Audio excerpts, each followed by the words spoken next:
आज क्लास 11 के व्याकरण में दृश्य लेखन टॉपिक को एक्सप्लेन करने जा रहा हूँ, क्योंकि ये आपके कोर्स में पूरे 5 नंबर का है।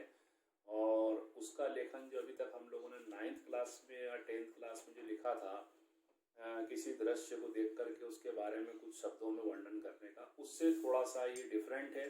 और डिफरेंट होने का कारण कि अब हम जैसे जैसे बड़ी क्लास में जा रहे हैं तो हमारी लेखन शैली और तुरंत किसी चीज़ को देख करके उसका वर्णन करने की क्षमताओं के विकास के लिए इस सब्जेक्ट को, इस टॉपिक को हमने हमारे इसमें शामिल किया है। तो सबसे पहले मैं दृश्य लेखन के बारे में आपको बता दूं और एक दृश्य भी आपको दिखाता हूं, जिसके अंतर्गत आपको ऐसा लगेगा कि इस दृश्य के बारे में हमको क्या करना चाहिए। तो ये एक दृश्य आपको दिखाई दे रहा होगा, दृश्य दिखाई दे रहा है आप लोगों को, पूरा चित्र में आ रहा है दृश्य। हाँ, इस दृश्य को आप देखिए, इसमें एक लड़का चाय की दुकान पे काम कर रहा है और वो चाय बना रहा है। तो आशा है आप इस चीज़ को समझ गए होंगे कि मैं आपसे क्या कहना चाह रहा हूँ। अब हम लोग इस दृश्य लेखन के बारे में बात करते हैं। तो एक्चुअल में दृश्य लेखन जो है, यह किसी भी प्रकार का दृश्य को आपको फोटो के रूप में दिया जा सकता है और उसके विविध रूपों में उसका वर्णन करना होता है।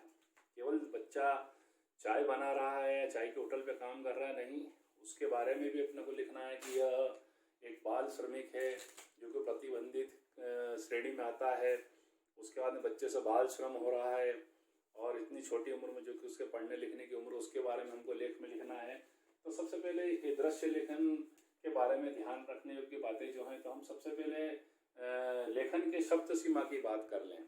तो क्लास 9 तक या 6, 7, 8 तक तो हम 30 या 30 या 25 या 30 वर्ड लिमिट हमारी होती थी। लेकिन अब हम जब 11th क्लास में थे, हमारे पास 80 से 100 शब्दों में लिखने के लिए होता है। तो सबसे पहली भाषा होती है इसकी कि सरल व स्पष्ट हो। आप जो लिखना चाह रहे हैं, आप जो बताना चाह रहे हैं, वो आपको तो समझ में आना ही चाहिए। साथ ही साथ पढ़ने वाला जो व्यक्ति है, चाहे वो शिक्षक हो कोई या कोई और व्यक्ति हो, उसको भी उस लेखन के बारे में समझ में आना बहुत जरूरी, क्योंकि यही आगे चलकर आपको संपादकीय लेखन या रिपोर्ट राइटिंग के बारे में ये जानकारी प्रदान करता है। और इसी प्रैक्टिस से हम आगे और अच्छा सुचारू रूप से लेखन कार्य कर सकते हैं।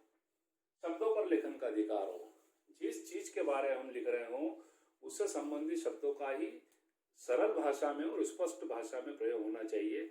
और वर्तनी की गलतियां, मतलब मात्राओं की मिस्टेक कम से कम हो, क्योंकि एक शब्द से ही अर्थ का अनर्थ बन जाता है और कहीं ना कहीं हमारी बात लेखन से भटक जाती है। दूसरा, लेखन में भटकाव ना हो। लेखन में भटकाव से मतलब हम लिख रहे हैं बच्चे के बाल श्रम के बारे में, छात्र के बारे में और उस युवा के बारे में, और अचानक हम लिखते लिखते किसी और चीज पर चले गए, तो वो उसको बोलते भटकाव। तो हमें उसी मुद्दे पर रहना आखिरी शब्द तक, जो कि हम दिखाई दे रहा है, जिस पर हम लिख रहे हैं। और आखिरी में जाकर के होता है ये संक्षेप में लेखन। तो लेखन संक्षेप में लिखने का तात्पर्य यही कि लगभग 1 पेज पे आपको लिखना है। लगभग 1 पेज हमारी शब्द सीमा होनी चाहिए, क्योंकि छोटी क्लासेस में तो अनुच्छेद 60-70 शब्दों का, 80 शब्दों का होता है। यहाँ पर भी लेखन एक प्रकार का अनुच्छेद के रूप में ही है, जो कि 80 से 100 शब्दों का होना चाहिए। तो आशा आपने मेरे उस चित्र को भी देखा, उस चित्र से संबंधित दृश्य को भी समझने का प्रयास किया, और जो मैंने आपको एक्सप्लेन किया है, अगर आप इस तरीके से इसको करेंगे और लिखेंगे और प्रैक्टिस करेंगे तो आपकी लेखन शैली पर पकड़ बहुत अच्छी हो जाएगी और आप इसका प्रयास करते रहें।